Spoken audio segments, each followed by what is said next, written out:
Gloire à Dieu. Que Dieu vous bénisse abondamment. Nous bénissons Dieu pour cette grâce, cette opportunité qui nous a fait dépasser encore dans cette émission Parole de Christ. Et nous bénissons toute l'équipe de l'émission Parole de Christ pour cette opportunité qu'il dispose à notre faveur de venir encore partager de la part de Dieu.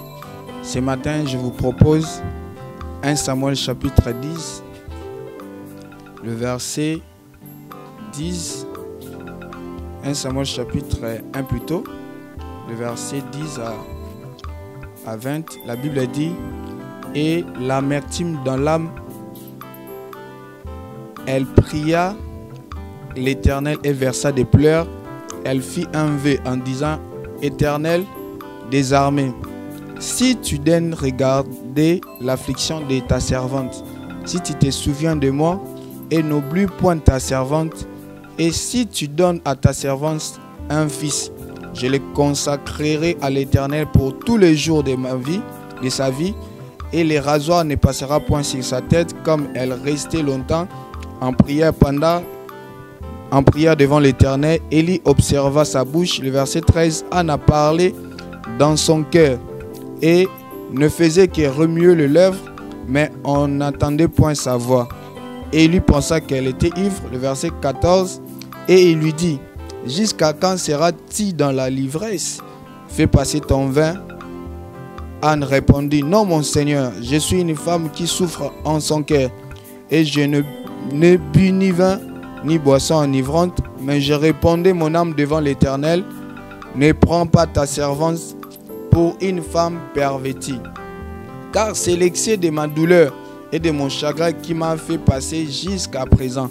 Le verset 17, la Bible a dit, Élie reprit la parole et dit, va en paix, et que le Dieu d'Israël exauce la prière que tu lui as adressée.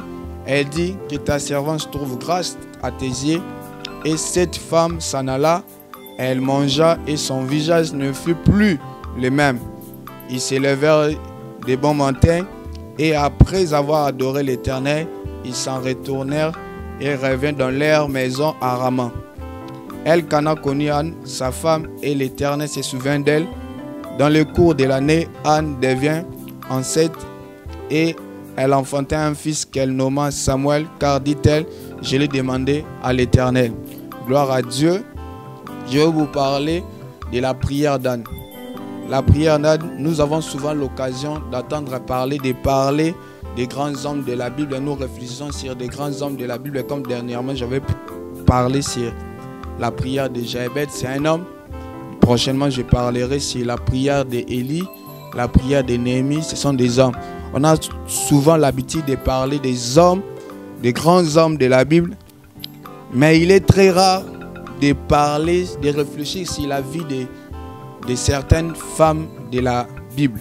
D'ailleurs, il y a plusieurs qui sont mentionnés dans la généalogie de Jésus. Nous voyons par exemple Tamar, Rahab, Ruth et d'autres femmes. Et aujourd'hui, nous allons essayer de voir la vie de Anne. Qui est Anne?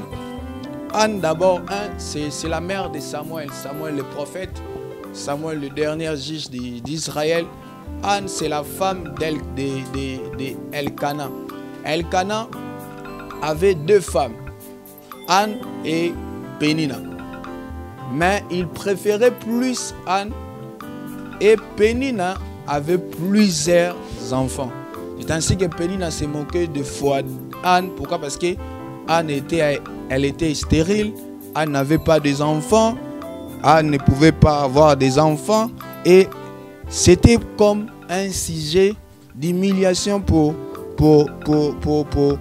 Pénina. Et chaque année, Elkana et sa famille, ils avaient l'habitude d'aller adorer Dieu à Silo, au temple. Ils avaient cette habitude chaque année. Et un jour, comme d'habitude, ils étaient partis avec toute sa famille. Et il a remarqué une chose, que Anne était triste. Et il demande à Anne, pourquoi tu es triste? Pourquoi pleures beaucoup? Est-ce que l'enfant que tu cherches, il vaut plus que moi ou comment? Il lui dit non, ne pleure pas. Il essaie de réconforter Anne pour lui dire que je suis là, je suis ton mari, je t'aime beaucoup, des choses comme ça. Et un peu plus tard, nous voyons Anne se retirer de son côté pour aller prier. Et là où elle était partie, elle priait Dieu en pleurant, en demandant à Dieu de l'aide pour que Dieu puisse le donner de l'enfant. Et il lui dit, si tu me donnes un fils, je te le donnerai. Et il te servira toute sa vie. Maintenant, Élie, il pensait que Anne, elle était saoule. Mais Anne lui dit, non mon Seigneur, je ne suis pas saoule. J'ai un grand problème qui me dérange. Et j'étais en train de parler de Dieu à Dieu tous mes problèmes. Frères et sœurs dans le Seigneur, Anne n'a pas d'enfant. En Israël, une telle situation était considérée comme une malédiction, comme un véritable opprobre, comme de la honte pour une femme qui n'avait pas d'enfant. Et ici, nous voyons que nous voyons Anne, elle subissait l'humiliation, elle subissait l'opprobre, elle subissait tout venant de Pénina. Et la souffrance d'Anne était encore augmentée due à l'attitude, au comportement de Pénina à son égard. Anne, elle pleurait, elle faisait que pleurer. Anne ne mangeait point. Anne, l'excès de sa douleur, de son chagrin était rempli, était tellement fort. Sa douleur est grande. Mais Anne, elle tient ferme, elle garde son foi en Jésus. Et cette épreuve, elle a supporté sans essayer de trouver un responsable. Pour Anne, elle se disait, elle ne songe même pas à accuser Dieu de ses malheurs.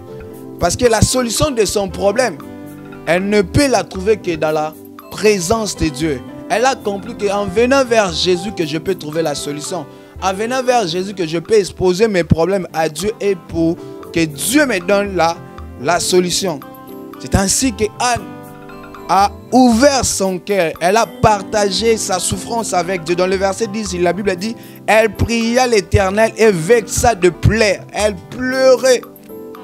Frères et sœurs dans le Seigneur, tout au long de notre vie sur cette terre, nous aurons à traverser de multiples épreuves. Le Seigneur ne nous a pas promis une vie facile. Il faut le savoir. Peut-être au milieu de nos souffrances, nous allons rencontrer parfois de l'incompréhension de ceux qui nous entourent et de l'incompréhension de nos proches. Mais rappelons-nous toujours l'attitude d'Anne. Comme Anne, comme elle, approchons-nous du Seigneur qui peut nous aider en toutes circonstances et déchargeons-nous de lui tous nos soucis. La Bible dit dans 1 Pierre, chapitre 5, le verset 7, la Bible dit, déchargez-vous sur lui de tous vos soucis, car lui-même prend soin de vous. Je suis venu dire à une personne, décharge-toi sur Jésus tous tes problèmes et il te donnera des solutions. Toi qui me regardes, tu as un problème quelconque, tu cherches de l'argent, tu as besoin de l'enfant. Je suis venu te dire, comme Anne, ne désespère pas, tu es ferme, garde l'enfant à Jésus. Dieu qui te connaît te fera du bien. Dieu qui te connaît, il te bénira. Ne quitte pas la présence de Dieu, ne désespère pas, reste là. La prière d'Anne est simple, pleine d'humilité. Anne se présenta telle qu'elle était devant Dieu. Anne, elle est persévérante et ne craint pas de passer plus de temps dans la présence de Dieu. Anne a accepté de payer les prix. Les prix, c'était quoi? De venir dans la présence de Dieu, d'exposer ses problèmes à Dieu. Frères et sœurs, nos prières peuvent tout changer. Nos prières peuvent tout changer. Il y a des hommes et des femmes qui ont expérimenté la puissance de Dieu dans leur vie au travers de leurs prières. Ils ont expérimenté la puissance de Dieu au travers de leurs prières. Ils ont bousculé le naturel pour entrer dans le surnaturel. Vous connaissez le prophète Élie dans Jacques chapitre 5, le verset 17. Comment un homme comme Élie, un homme de la même nature que nous, a-t-il réussi à arrêter la pluie pendant 3 ans et demi? C'est la prière. Tout simplement parce qu'il était un homme de prière. Il aimait la prière et il a prié. Vous avez déjà essayé de provoquer le miracle de Dieu dans la prière? Parce que la prière provoque les miracles de Dieu. La prière provoque les bénédictions tout autour de nous. La prière provoque la gloire de Dieu tout autour de nous. Avez-vous déjà réalisé le potentiel extraordinaire de la prière? Alors prie le Seigneur. La prière, c'est notre plus grande force, frères et sœurs. C'est pourquoi il faut toujours prier sans cesse. Il faut toujours prier. La Bible dit dans Ephésiens chapitre 6, le verset 18, « Faites en tout temps, par l'Esprit, toutes sortes de prières et de supplications. Veillez à cela avec une entière persévérance et priez pour tous les saints. » Par la prière, frères et sœurs, ici la Bible nous montre que quant à la prière, il faut avoir de la persévérance et non abandonner. J'aimerais dire à une personne qui est fatiguée de prier, n'abandonne plus. Aime la prière. Continue de prier. Par la prière, nous pouvons provoquer, nous pouvons faire de grandes choses par la prière. Par la prière, nous pouvons guérir les malades. Par la prière, nous pouvons chasser les démons. Par la prière, nous pouvons transformer des situations désespérées. Par la prière, nous pouvons débloquer des situations difficiles. Par la prière.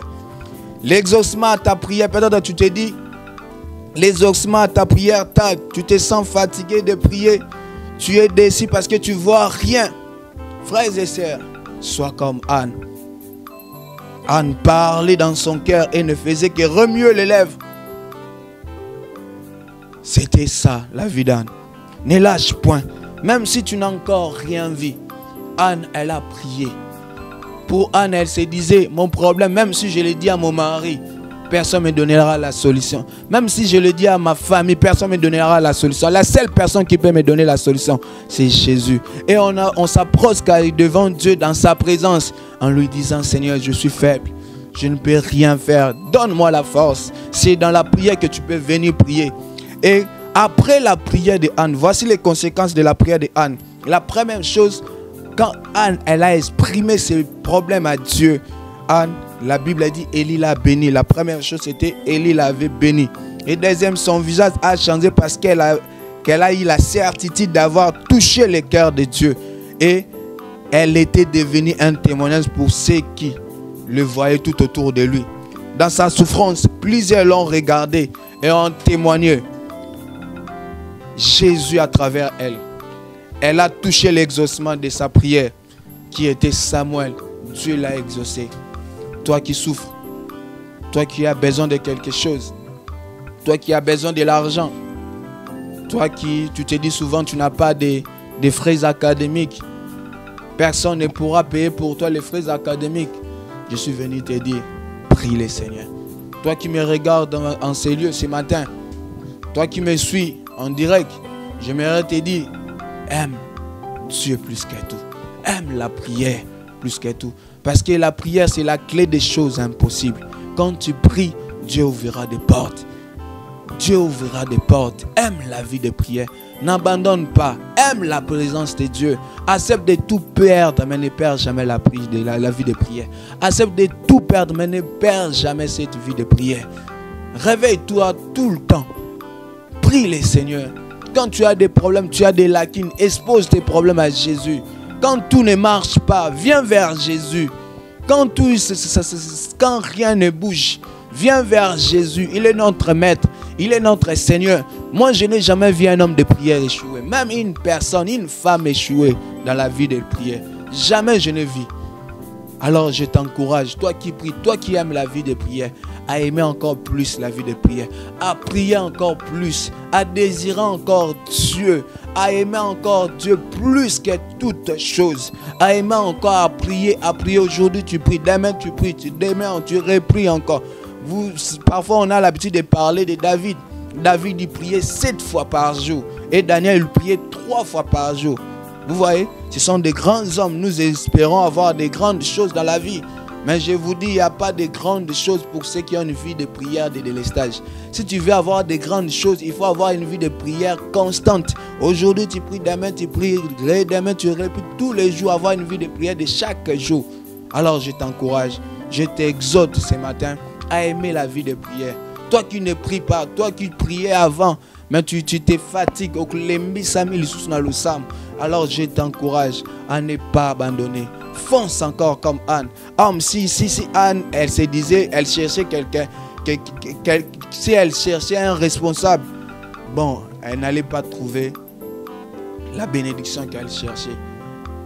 Pour elle, elle s'est dit, j'irai vers Jésus.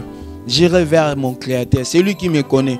Vous savez, quand Dieu a créé l'homme, il savait que l'homme, il a des faiblesses, il a des limites. Qu'est-ce que je dois faire pour que l'homme que j'ai créé, qui a des faiblesses, des limites, pour qu'il vienne vers moi, son Dieu? Et Dieu a créé la prière. La prière, c'est quoi? La prière, en fait, ça nous permet d'entrer en contact avec Dieu. La prière nous aide à présenter nos problèmes à Dieu, nos difficultés à Dieu. C'est ça la prière. La prière, c'est en fait, c'est un catalyseur, comme chez nous en chimie on dit. C'est un catalyseur qui favorise la réaction. Quelle est la réaction? Qui nous aide à prier, à venir devant Dieu, lui présenter nos problèmes. C'est ça la prière. La prière, c'est un catalyseur, c'est un pas qui nous aide à venir présenter à Dieu nos faiblesses, nos difficultés. C'est ça, frères et sœurs. Je suis venu vous dire d'aimer la prière, de vivre dans la vie de prière, de désirer la prière. Et cette vie de prière vous amènera loin. Et cette vie de prière vous attirera, créera tout autour de nous, tout autour de vous, l'atmosphère de gloire, l'atmosphère de bénédiction. Alors je vous en supplie par l'amour de Dieu, de ne pas négliger la prière. Ne néglige jamais la prière. Vous savez que dans ce monde que nous vivons, les diables, ils bossent sérieusement, ils travaillent sérieusement chaque jour. Les diables, ils travaillent sérieusement. Alors si nous, on se fatigue, on se limite seulement par parler, par manger, par marcher, tout ça, les diables prendront le dessus sur nous. Alors je suis venu te dire, nous tous en ce lieu, dans ce monde, d'aimer la vie de prière, de prier. Ne néglige pas la prière. Parce qu'un homme qui néglige la prière est voué à l'échec. Si tu négliges la prière, tu es voué au malheur. Donc au mythique qui n'est pas diable. Alors n'abandonne pas la prière, n'abandonne pas cette vie de prière et Dieu te fera énormément du bien. Si tu aimes, tu désires vraiment la vie de prière, Dieu te bénira. Dieu bénira ta famille. Par ta propre prière, tu peux sauver ton père, tu peux sauver ton frère qui vit dans l'ivresse, qui vit dans la fornication. Tu peux sauver beaucoup de gens par ta propre prière. Et que Dieu vous bénisse abondamment. J'aimerais prier pour toi qui me regarde, toi qui n'as plus l'envie de prier, tu n'as pas la force, tu ne sens plus la force de prier. J'aimerais prier pour toi. Ferme seulement les yeux. Seigneur, je prie pour cette personne qui m'a suivi en ce lieu. Laisse que ta grâce, Seigneur, soit sur elle. Fais d'elle une personne qui aime la prière, qui désire la prière, de vivre dans la prière au nom puissant de Jésus. Je vous invite à aimer la page, à partager la vidéo. C'était votre frère, le berger Grady Kiala. Que Dieu vous bénisse abondamment.